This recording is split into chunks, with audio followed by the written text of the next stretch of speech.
सदाशिवसमारम्भाम् शङ्कराचार्यमध्यमाम् अस्मदाचार्यपर्यन्ताम् वन्दे गुरुपरम्पराम्। ॐ सहना भवतु सहनौ भुनक्तु वीर्यं करवावहै तेजस्विनावधीतमस्तु मा विद्विषावहै। ॐ शान्ति शान्ति। Om Tat Sat. Om Namah Shivaya. Good morning. Om Namah Shivaya. Good morning, Acharya. Good morning. Okay, so we will continue. We had completed the 12th mantra and we are now on the 13th one. So let us chant that. Tasmai savidvan upasannaya samyak. Tasmai savidvan upasannaya samyak. Prashanta chittaya shamanvitaya. Prashanta chittaya samanvitaya. Yenaksharam purusham veda satyam. Yenaksharam purusham veda satyam. Provachatam tattvato brahma vidyam. Provachatam tattvato brahma vidyam. Okay. So we have to recall that in the last mantra, it was said that having examined the world and its objects, having examined karma, and having understood that lasting satisfaction will not come from there, this intelligent student, he goes to the Guru and he approaches him properly. And we talked about the Guru being Shrotriya Brahmanishtam. And what does the Guru do afterwards? After this qualified student has approached in the proper manner, what does the Guru do? That is what is being said here. Okay. So he says, Samyak Upasannaya, the one who has approached the Guru properly, the mature student, the spiritually qualified student, the eligible student, one who has understood that there is nothing much to be gained from karma and therefore is looking for jnanam. He has approached the Guru and having seen this student, and a description of the student is being given here. What kind of student is he?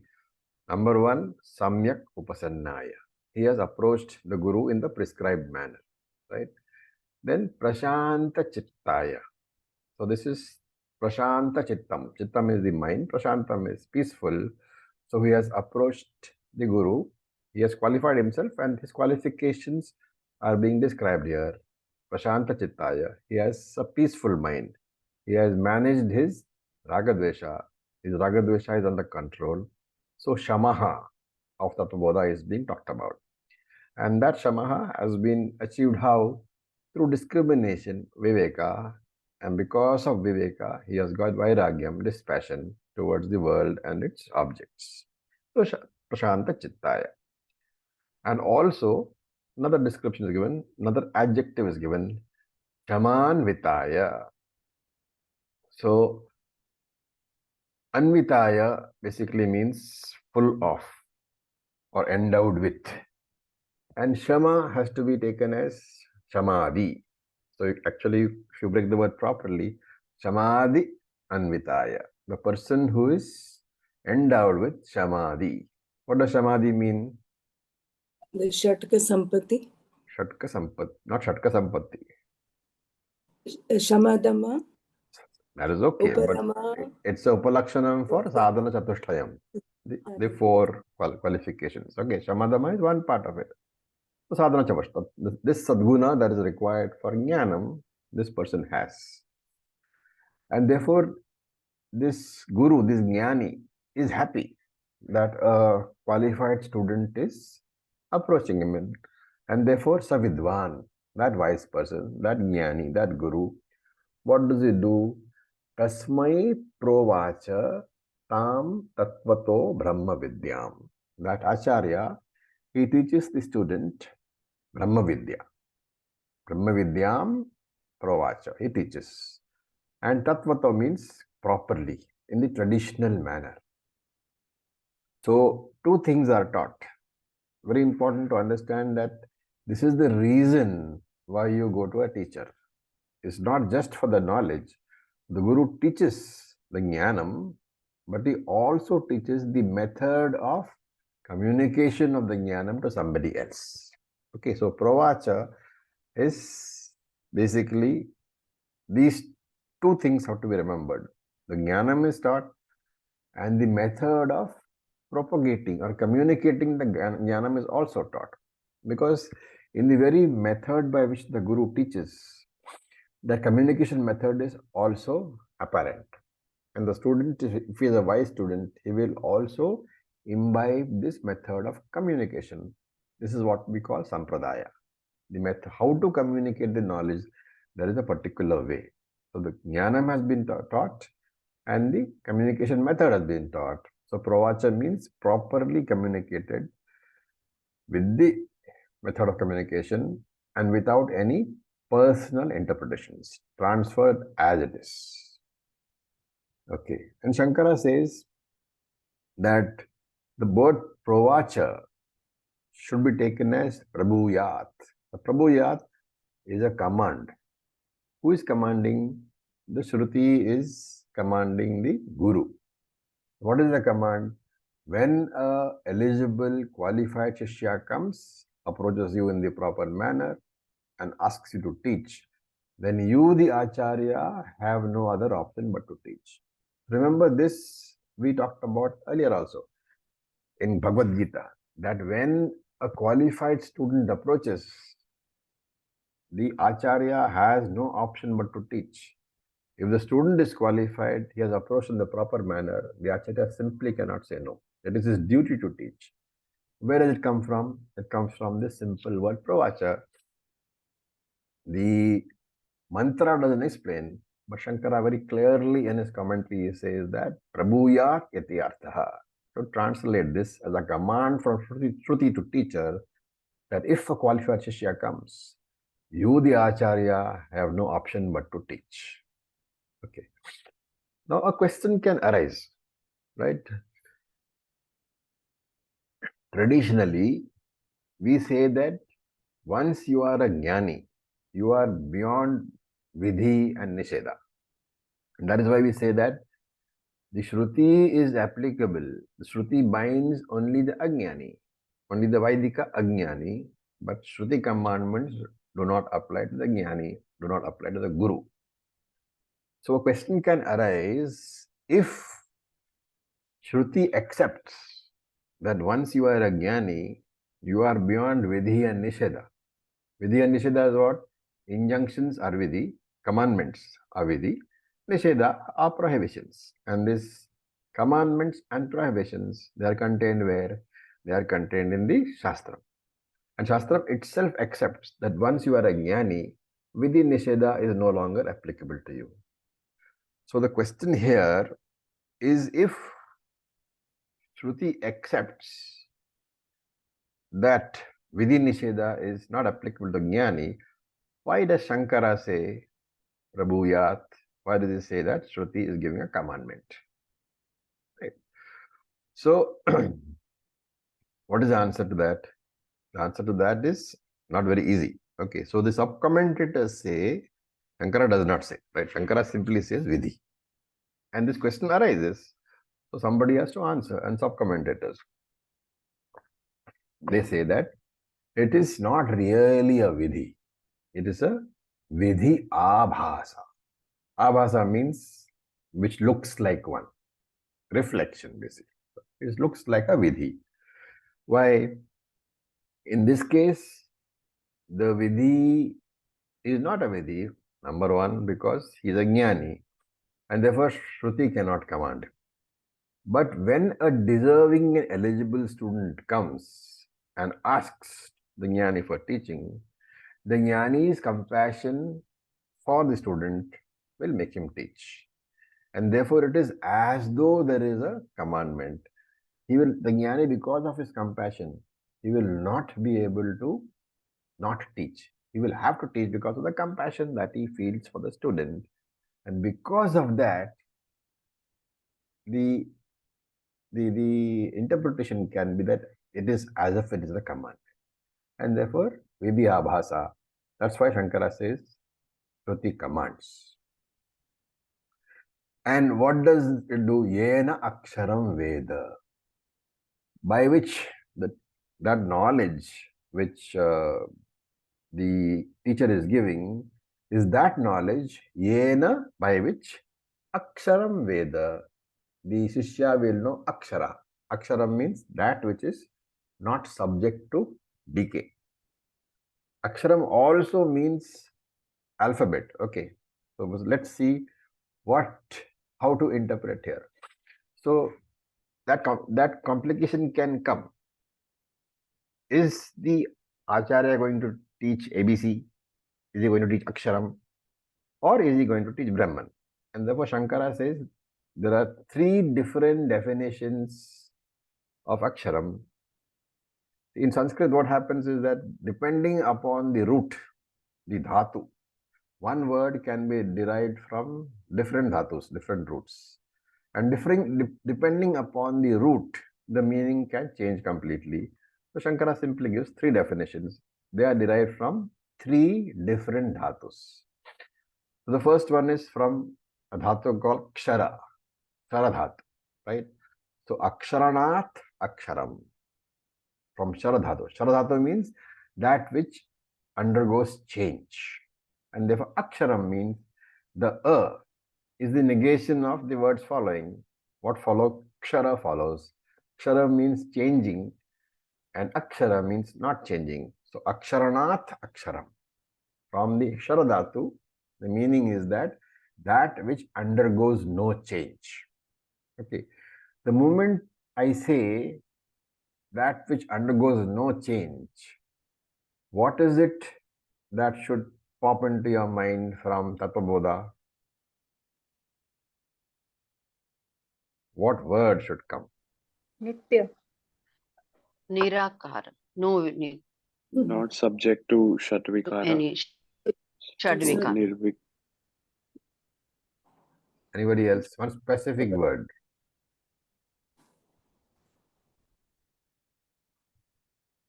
Shadvikara. Which one of the Shadvikaras are we talking about?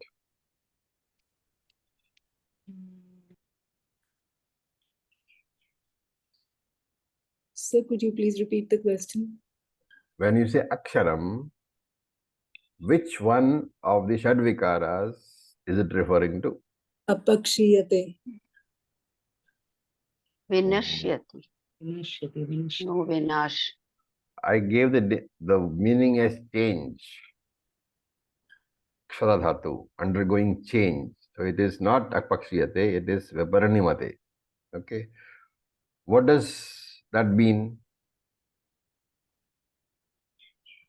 Okay, let's go back to basics. What are the Shadvikara? Asti jayate vardhate, where asti is existence, jayate is birth, vardhate is growth. Viparinamate, I thought, was the part where it was maintenance and there was no change. And then apakshiyate is the decline and vinashriti is death. So, you said it. Viparinimate is what? Maintenance. Meaning?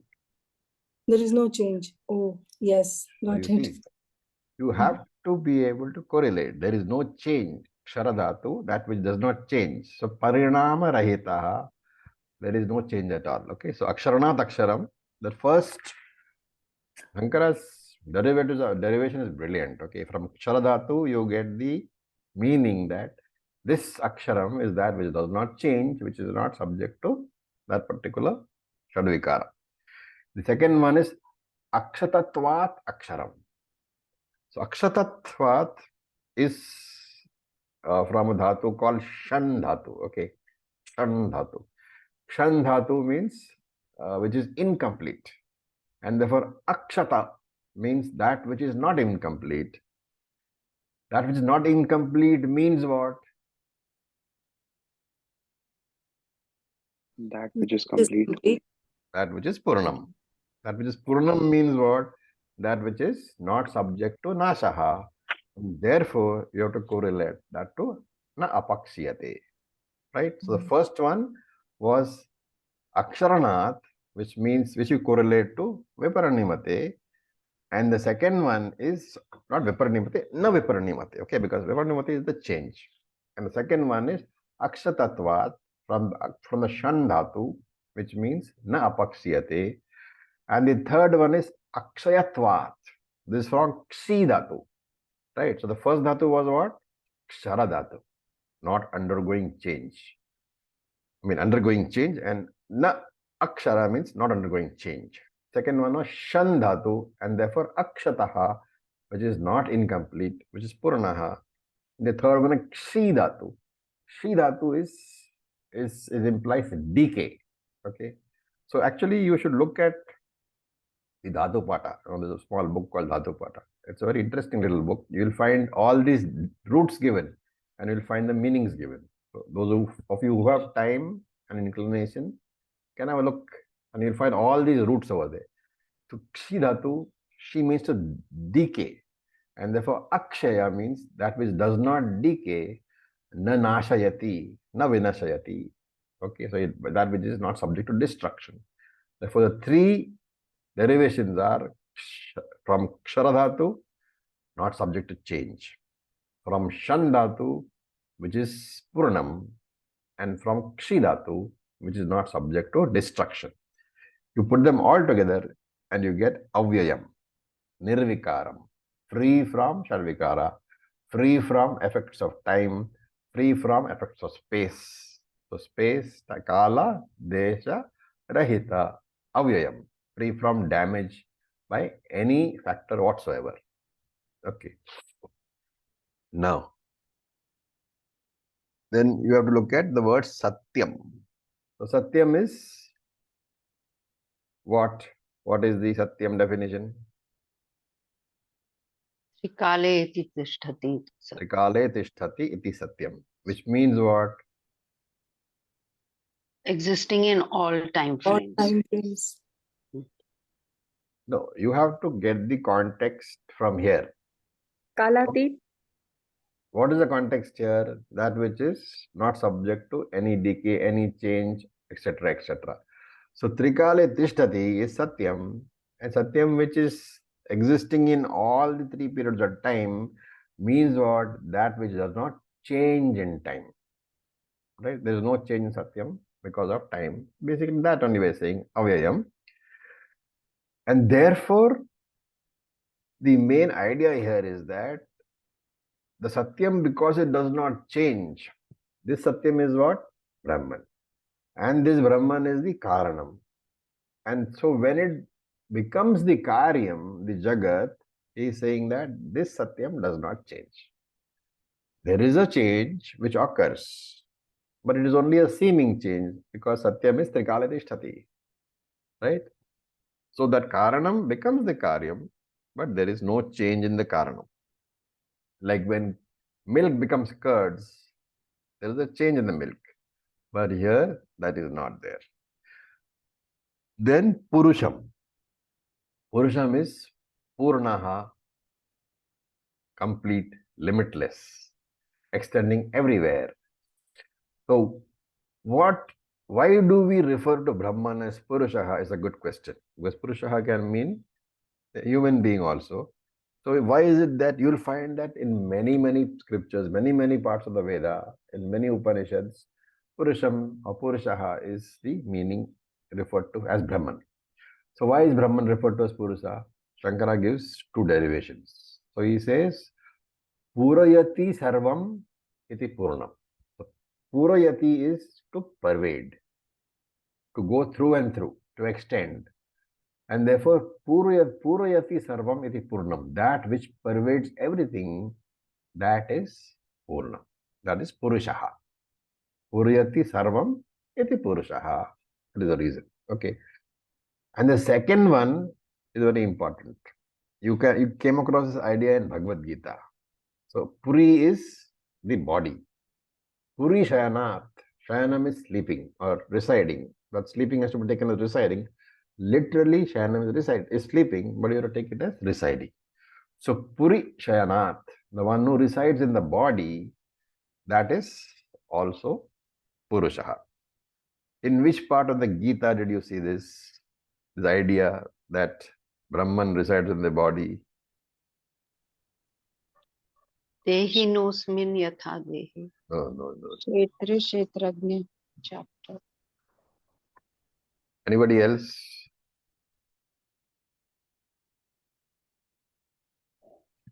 Raviji, I didn't understand the first one. And how is it related to the second one? No, we are coming to the relation, we'll come to it later. The first one is that which pervades everything. That is Purushaha. Okay, the definition of Purusha is Purayati Sarvam iti Purusha. That which pervades everything. Where do you find Brahman? In everything. So it's basically Everywhere. consciousness. So if you want to Everything. understand what it's meant by pervade, you look at the gold example. Is the gold pervading the necklace? Yes. Is the gold pervading the bangle? Yes. By extension, the gold pervades all the ornaments, and therefore Purayati Sarvam iti gold. That substance which pervades everything, all ornaments, that is gold. And here we are saying Brahman is pervading everything. The definition of Purusha is Purayati Sarvam iti Purusha, that which pervades everything. That is the first one. Arushika, okay?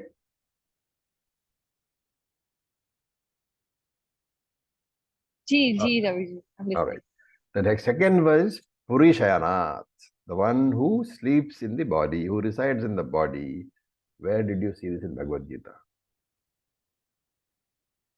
You guys are not going for chanting classes. Navadvare Pure Dehi. Where does it come?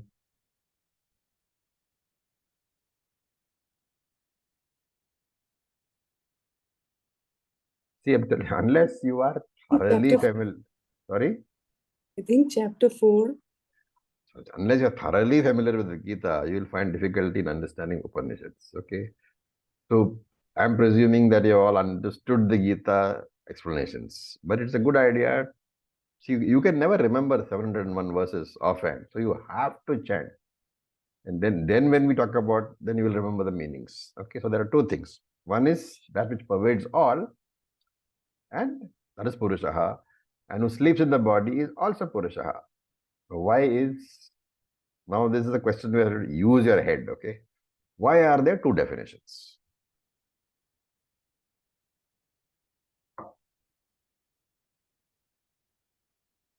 Is it because Atman and Brahman are being explained in No, the no, body?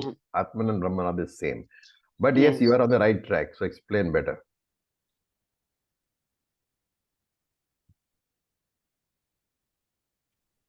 So Raviji, may I try? Please. Because there are 2 points of view. One, you can look at it as an individual, and you can look at it as a total part of the universe. Excellent.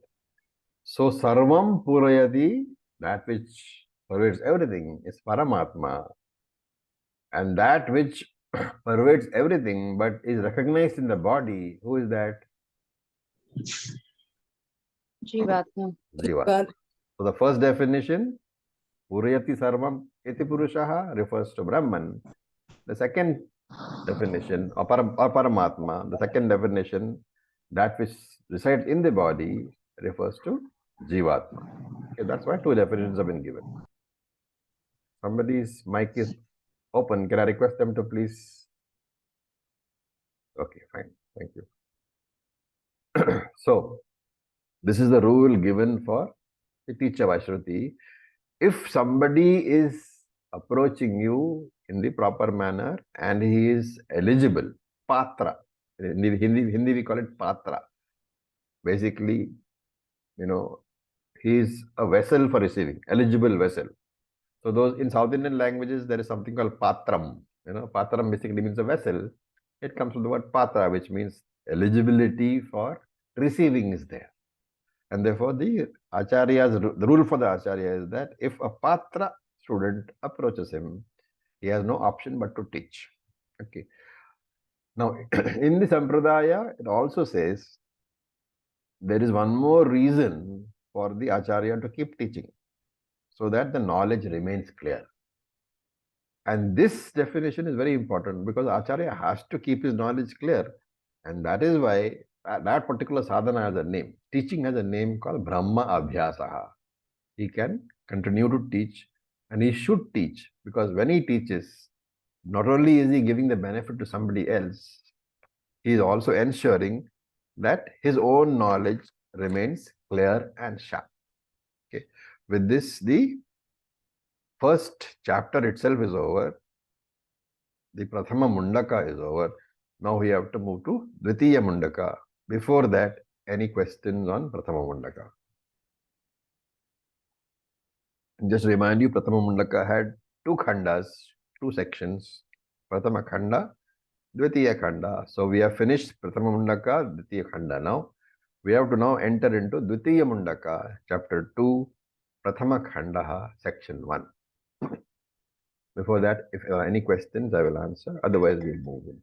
Acharya, when you were explaining the word akshat, I was just wondering, I think the rice grain is also referred to as akshat. Why so? Rice grain. Yeah. Akshat. Yeah. Akshade. I don't know, maybe some other derivation. Not a straight meaning, but. Okay. Okay, now let us look at chapter 2, the first section, that is Dvitiya Mundaka, Prathama Khandaha, the first mantra, 2-1-1. We will chant. Tadetat Satyam Tadet satyam Yatha Sudiptat Pavakad Yatha Sudiptat Pavakat Visfulinga Sahasrasha Prabhavante Sarupaha Vispulinga Sahasravante Sarupaha Tatha Akshara Dvida Somya Bhavaha Tatha Akshara Somya Bhavaha Prajayante Tatra Chaivapi Yanti Prajayante Tatra Chaivapi. Okay. Now we will enter into the mantra. So here we are entering into Paravidya. Now the definition of Brahman was given earlier.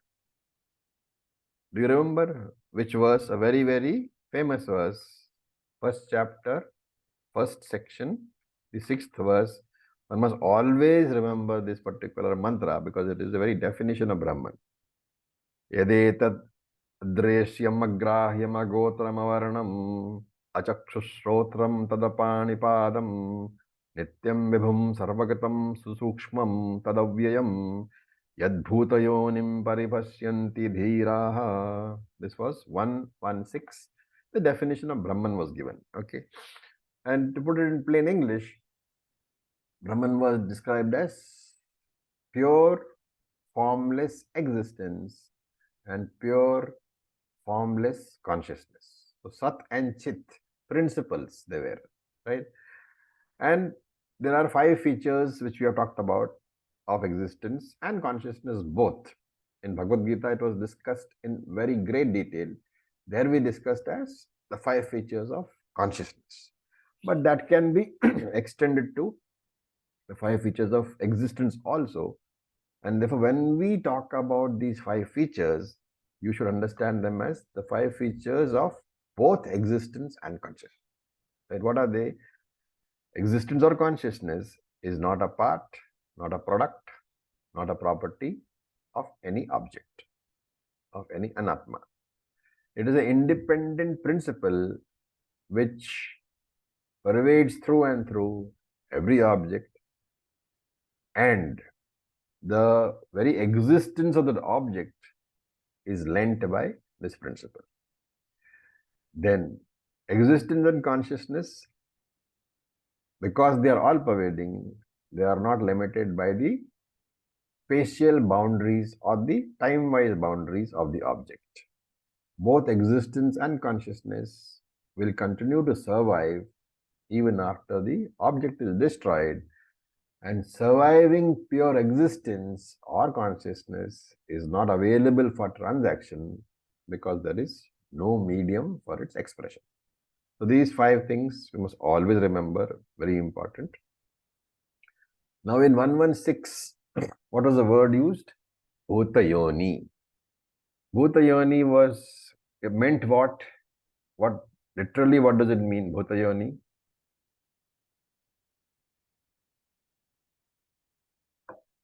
Bhuta is all the beings and Yoni is the womb. So from which Bhutayoni is the womb, right?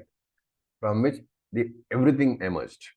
All living and non-living beings emerged from the Yoni, and therefore it can be used, it was used in the meaning of Jagat Karana, the cause of the universe.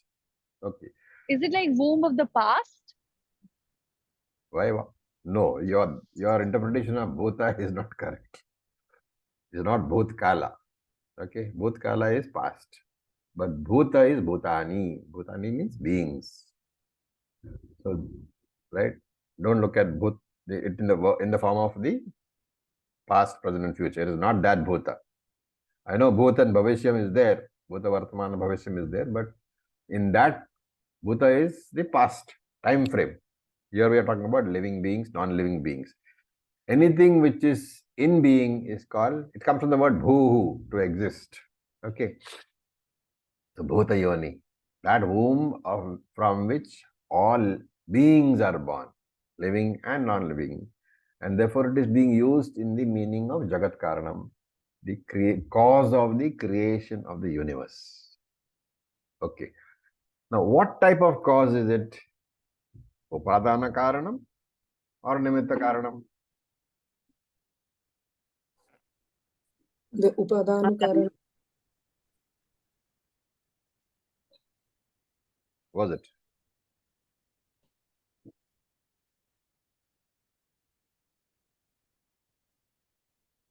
Only Upadana Karanam? No, both of them. Both Nimitta as well as Upadana. Exactly. When you say Bhuta Yoni, remember it is Upadana Karanam as well as Nimitta Karanam. And an example was also given. What was the example? The Urdnanabhi. Yes, the spider example was given. And the spider is what? Upadanam as well as Nimittam. And that is why the spider example was given. Remember. So it is both Upadanam and Nimitta Karanam. Nimitta Karanam creates the product. Upadana Karanam becomes the product. Okay, don't forget that. And therefore, Nimitta Karanam refers to Nirguna Brahman. Upadana Karanam refers to Saguna Brahman, which means Brahman plus Maya, which means Ishvara is Jagat Karanam. Therefore, Ishvara is Upadana plus Nimitta Karanam. Okay. Now, in this section, remember, we are now focusing on Brahman only as Upadana Karanam, the material cause. And when you say Upadana Karanam, Brahman is not creating the universe, Brahman is becoming the universe. The universe we are experiencing is nothing but Brahman alone. And that is why when we, in the Bhagavad Gita, in the 4th chapter, we said Brahmarpanam Brahmavihi. Right? So normally when the product becomes, I mean, when the material cause becomes a product, when the Upadana Karanam becomes a Karyam, the Karanam is modified or destroyed, right? And I gave the example of milk into curds. When milk becomes curds, when milk modifies, again somebody is keeping the mic open. I would request you not to do that, okay? Because it disturbs the recording.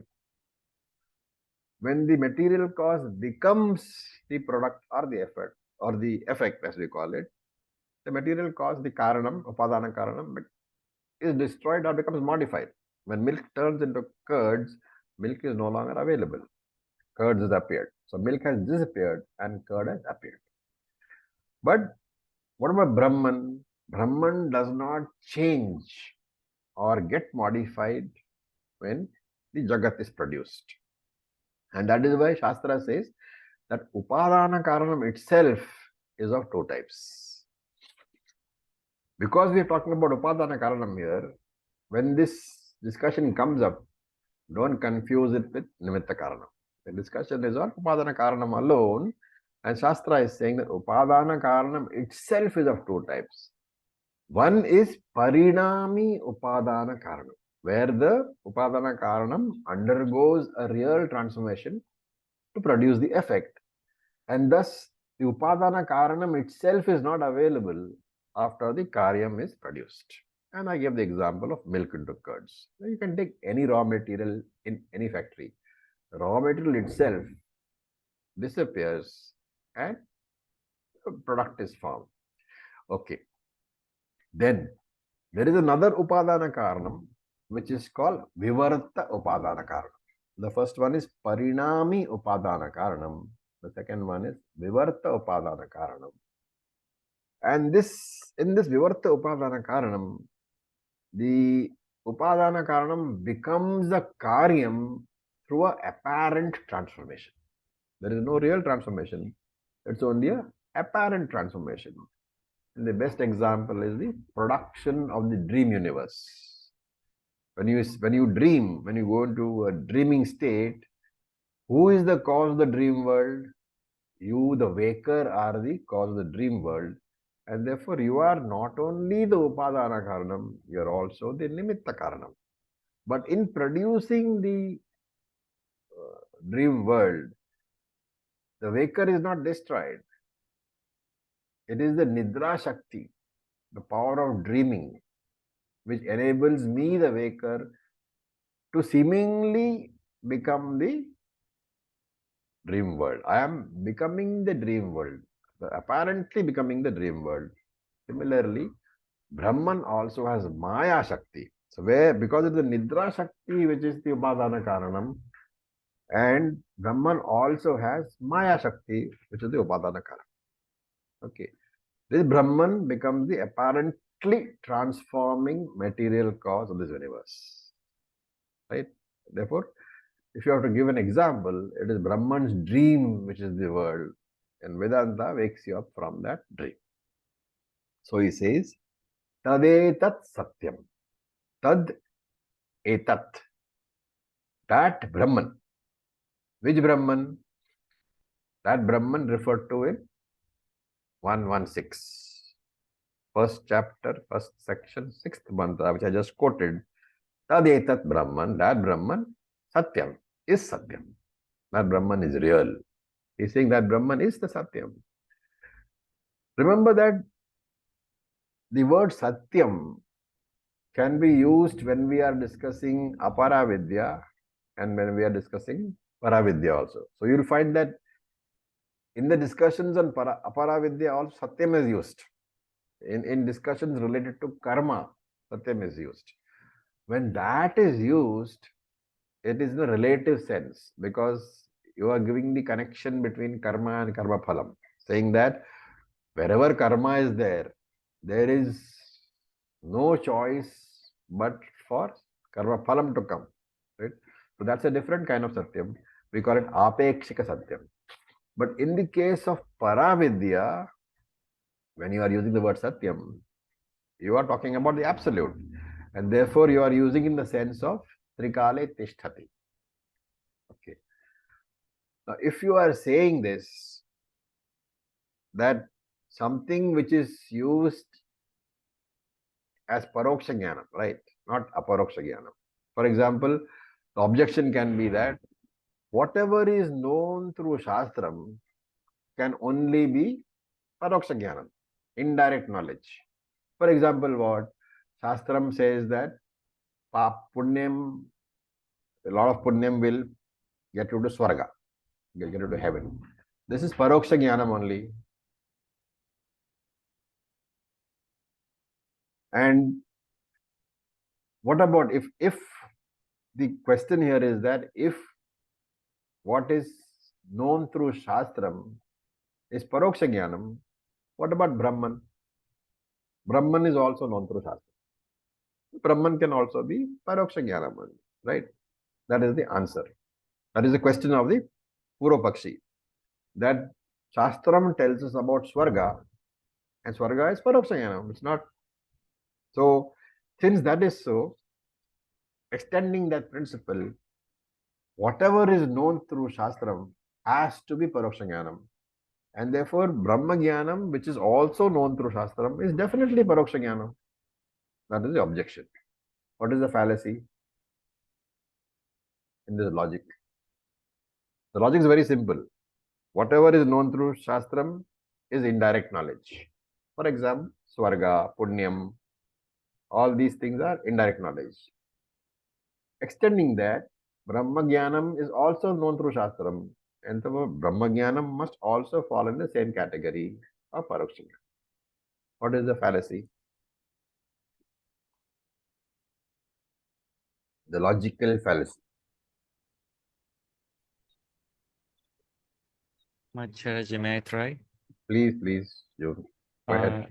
That Brahman is not an object like different from us as like normal knowledge, but is Excellent. the Very subject good. itself. Yeah, very good, June. So this logic, which was given earlier, which I just give you, is valid only in case of remote objects, objects which are not you. But Brahman is self-revealing, self-evident. It is you yourself.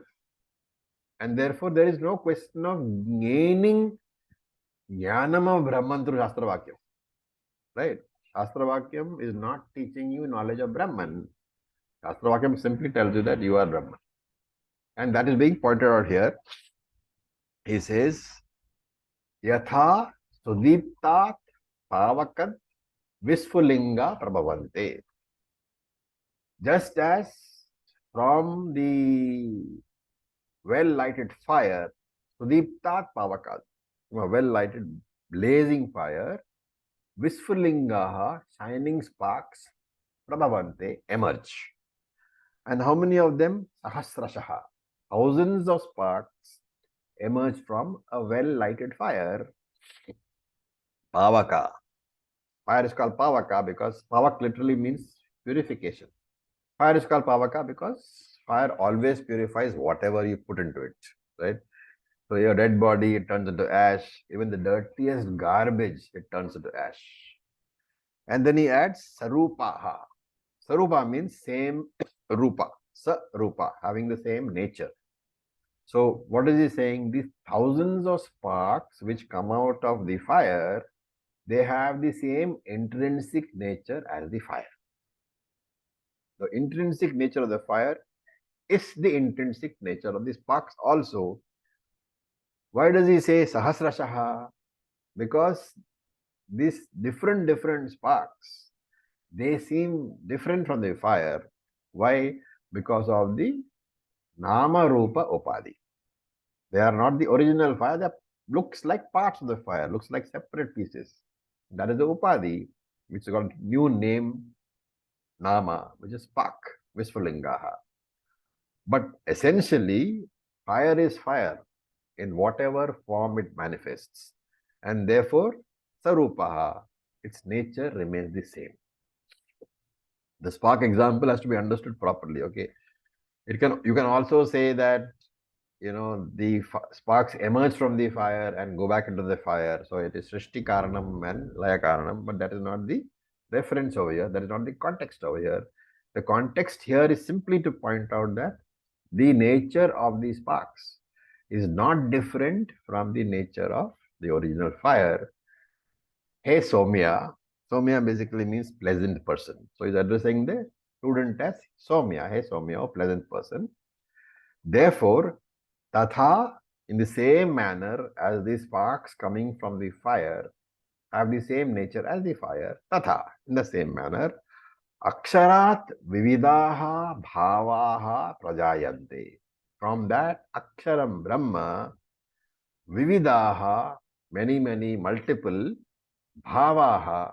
Bhavaha basically means existing things. like 5 elements, elementals, body, mind, sense organs, devas, asuras, whatever is born in the universe. So Bhavaha represents everything which is born.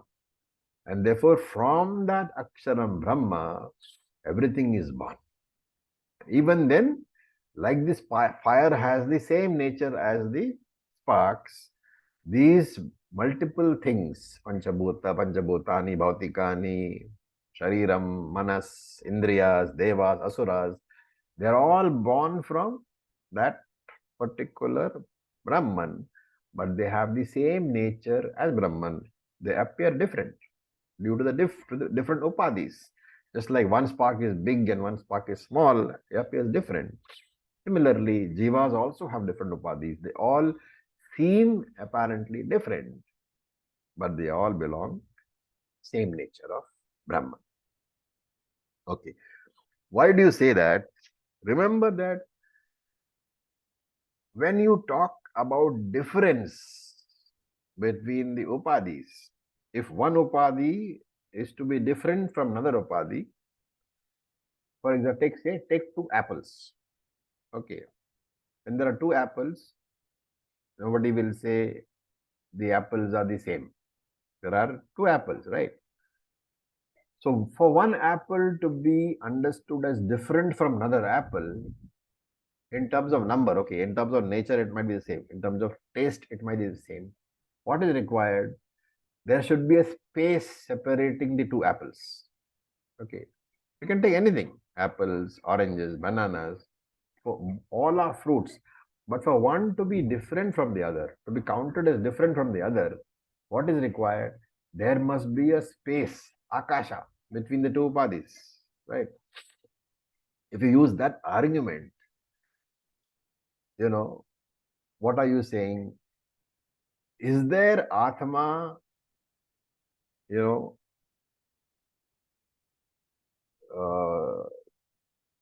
like there is an upadhi over here, which is, let us say, an apple, and there is a upadhi over here, which is another apple, and there is a space separating them, right? In between the 2 jivatmas, can you use that argument? That argument is valid if there is one jivatma and there is another jivatma and there is a space separating them. But that space itself exists in Atma. Do you see? There is one jivatma and there is another jivatma.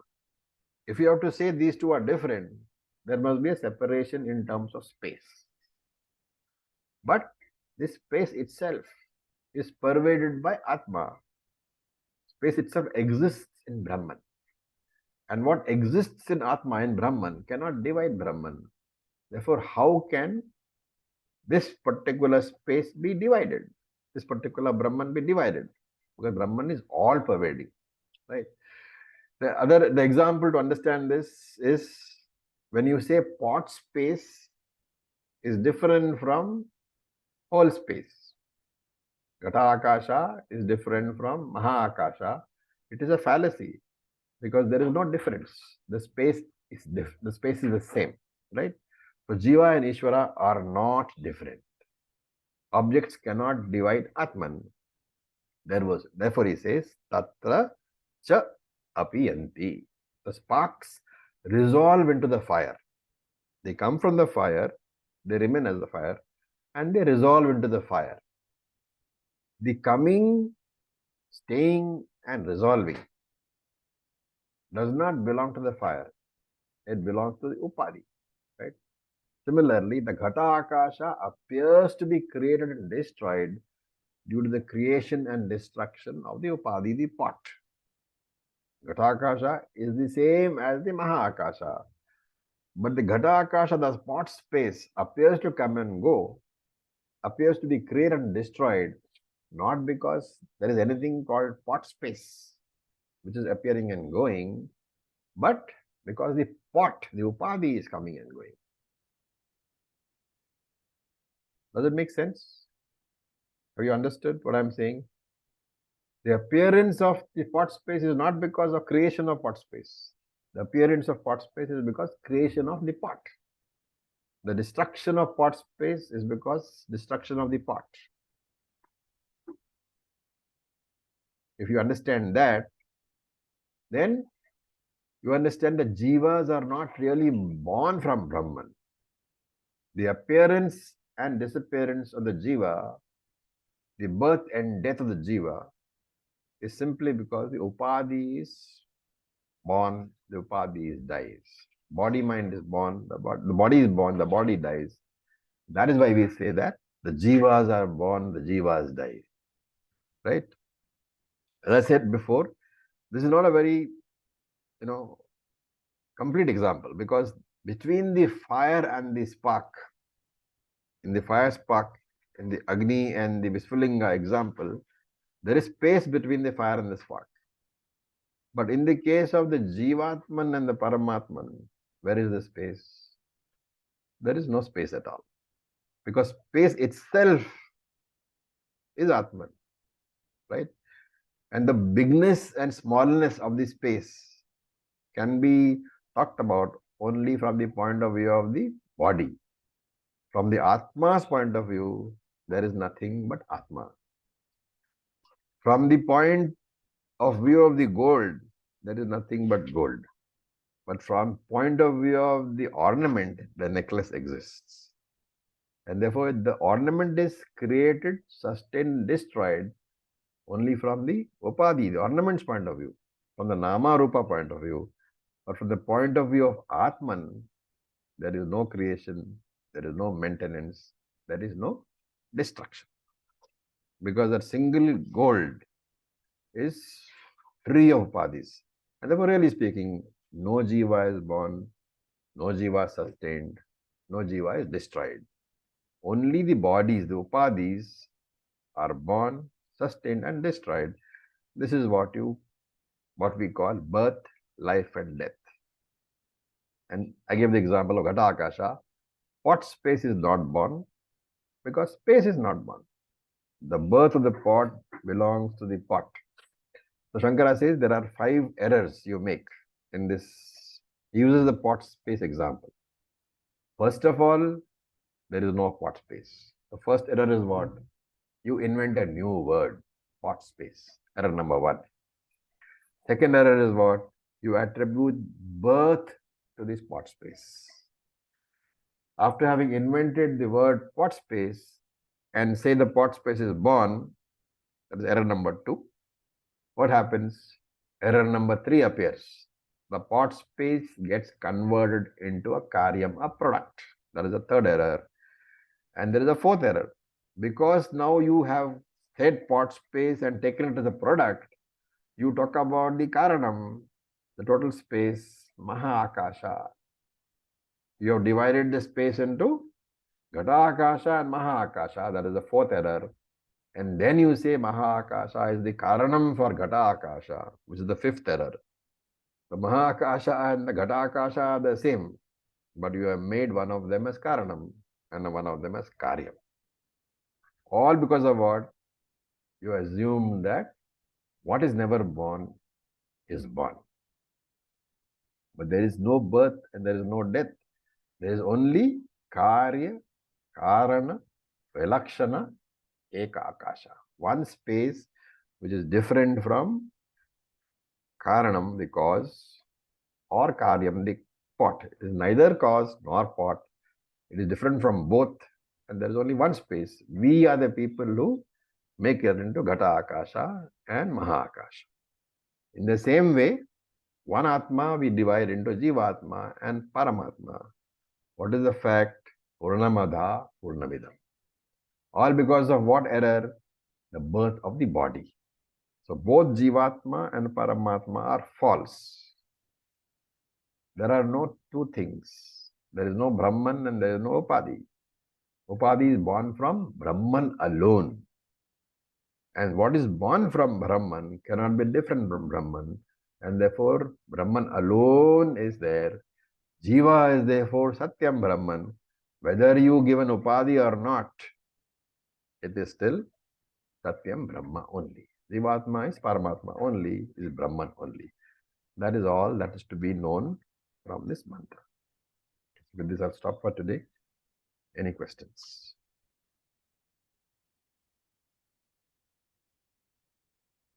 A very, very potent mantra. You have to understand thoroughly.